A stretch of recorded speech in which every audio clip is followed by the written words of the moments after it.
त्रिशूलमुण्डधारिणी धराविघातहारिणी गृहे गृहे निवासिनी भजामि विन्ध्यवासिनी।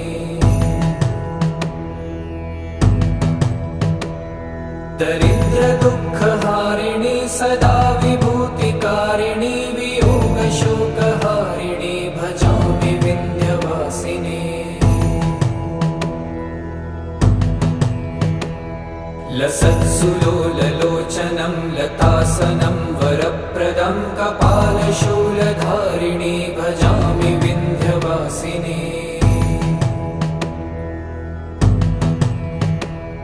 कराब्जदानदाधरां शिवा शिवां प्रदायिनी